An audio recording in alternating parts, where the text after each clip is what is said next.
beloved books of classics such as the Iliad and the Odyssey are not new. In fact, they have been the subject of many plays, books, and films. But there is a time where a certain book comes in and changes the whole entire structure of how people view it. I do apologize for my voice being raspy. I am actually not that well. Before I start, I actually want to show a book haul because I went to Barnes & Noble and I got 2 books. The first book I got was A Voyage Home. I finally completed my whole entire Women of Troy series and I'm so happy about it. I will most definitely do a review on this book later. The second book I got was actually Madeline Miller's Circe. Funny because I'm also critiquing one of her famous books. I thought this copy was very cool. It has a map on the back and its cover is a little bit smaller than the page. Okay, I will be comparing both Song of Achilles and Silence of the Girls to the original text, the Iliad, which is right here. It's read through, it's annotated. I have also read Silence of the Girls and Song of Achilles, so I have most definitely mostly Song of Achilles because I'm actually really biased with the Silence of the Girls. I think it's amazing. Maybe I should do like a fast recap on what the Iliad is about, because I know that a lot of people really are aware of what the story of Troy is, but when speaking on the Iliad, they think it is the story of Troy, which is not. It's very much focusing on Achilles' rage. Achilles is not angry the whole entire Trojan War. I mean, he's a bitch, but he's not angry the whole entire Trojan War. His rage starts when Agamemnon dishonors him by taking his war prize, Briseis, and ends when Hector of Troy dies. Yes, the Iliad does not end in the fall of Troy. The Iliad ends when Hector of Troy dies. There's like this whole entire scramble. I'm not gonna get into it. I will most likely not explain it as well as someone who's like actually like read it their whole entire life. Well, okay, so here are my critiques on the Song of Achilles. First things first, it's like it gets praised. I see it on TikTok for getting praised for queer representation and its feminist views, which I don't know how feminist a book about a gay romance is, but okay, it's feminist, I guess. Song of Achilles is a 2011 retelling of the Iliad. It focuses on Patroclus' relationship with Achilles. It's in the perspective of Patroclus, and it's mainly throughout the whole entire, like their whole entire relationship from their first meeting up until their last. Song of Achilles is very much praised for its bold retelling. However, I do see some very much big problems about it. First things first, the heterosization, I don't know if that's the right word, of their relationship. Because Patroclus is written as this weaker, softer, more passive person, even though he's literally a war criminal in the Homeric text, while Achilles is written as this very, of course, dominant, brilliant, alpha male type person. I don't know. Which practically reduces Patroclus's whole entire character. Now, Patroclus in the Homeric hymn is very, very different. I would say the only similarity that these two characters have is their names and where they take place and where they are. Because Patroclus in Homer's epic is very, very strong. He scales the walls 3 times.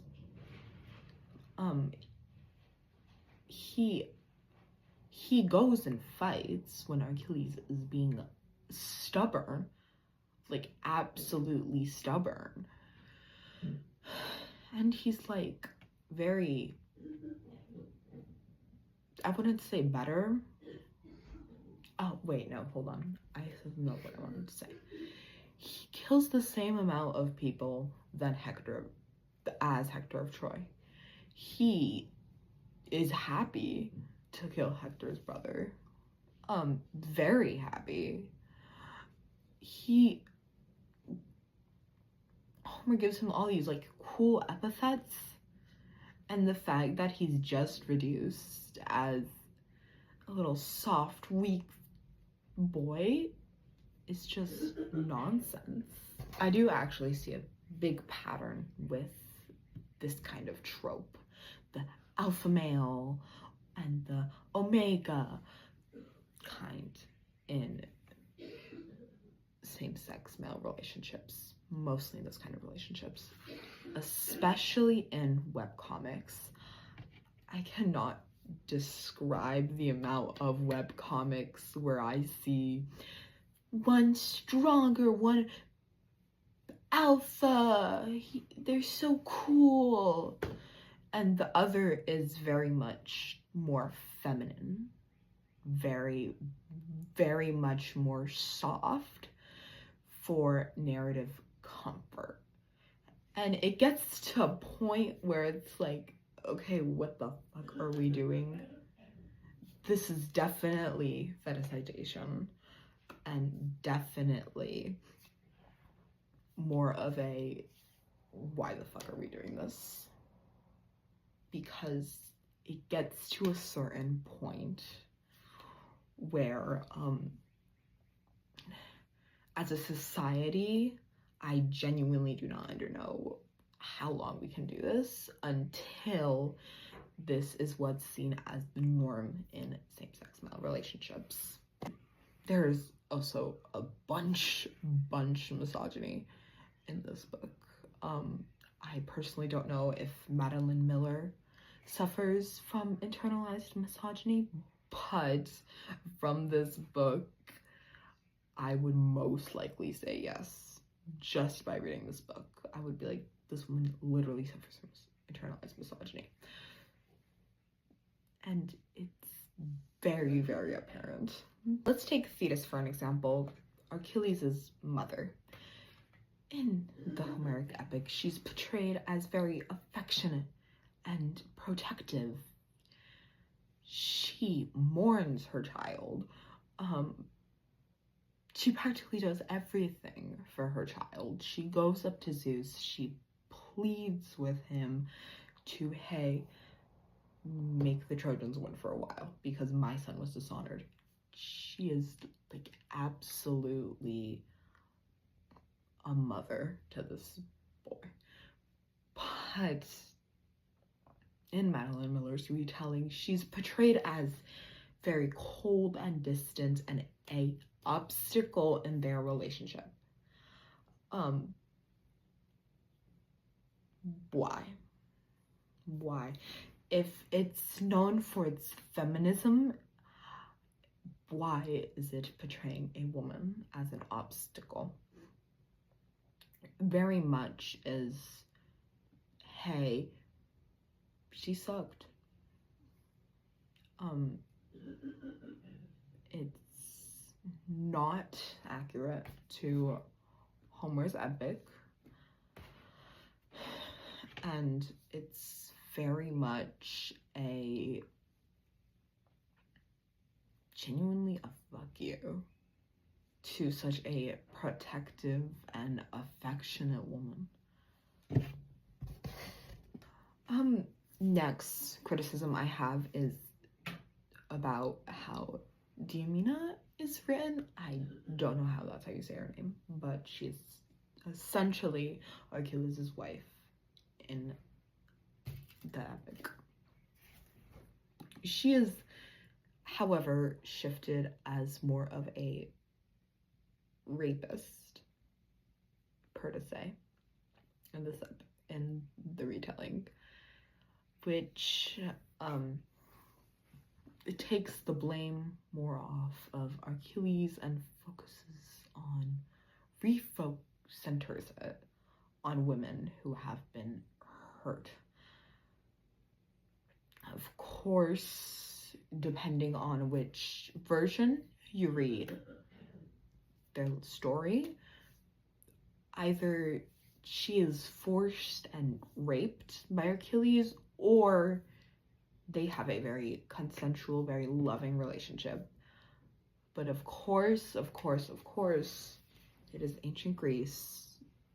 The woman is always the passive one. And it continues to reinforce the whole entire idea of a woman is necessarily evil if she gets in the way. I think I'm done. I'm not done. I have so much more. This one's gonna be a long one because I genuinely love her. This is Briseis in the Song of Achilles, which is not written well, per to say. Briseis is basically Achilles' slave girl. She is the sole reason why Achilles gets away from the war, which catapults the whole entire thing of the Iliad. Like, she is, I would say, the most important character of the Iliad.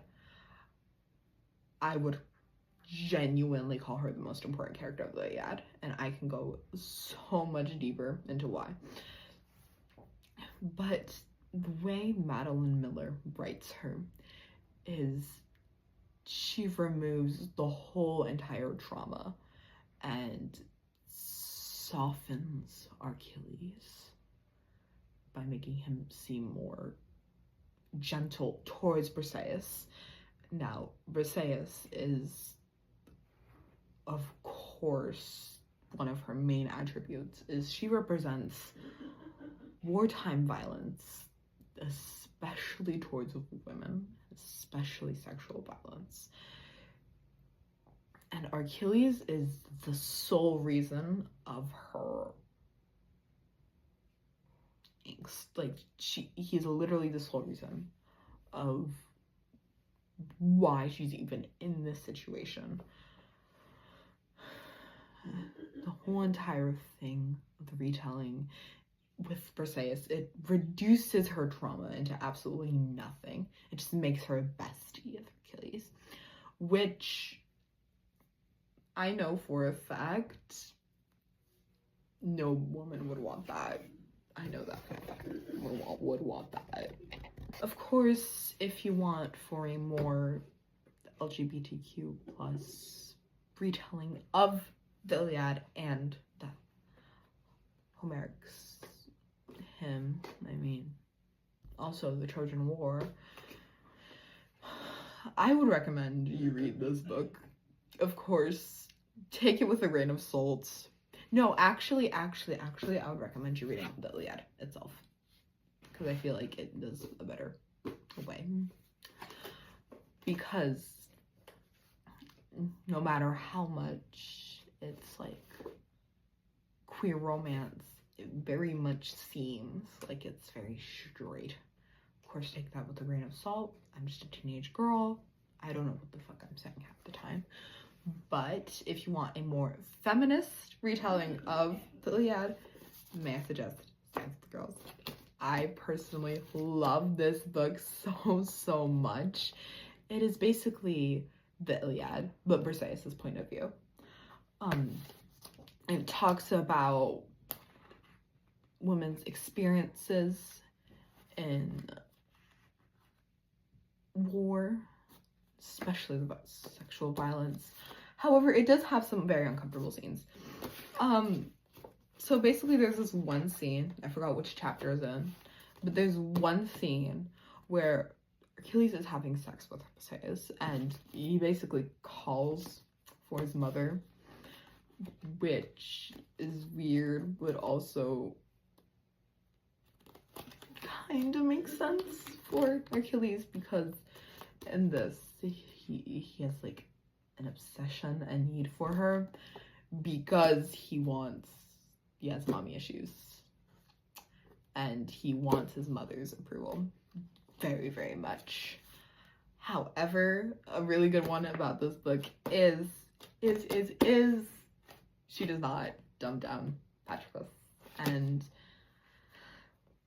with certain retellings and films, Troy, they make him seem very weak.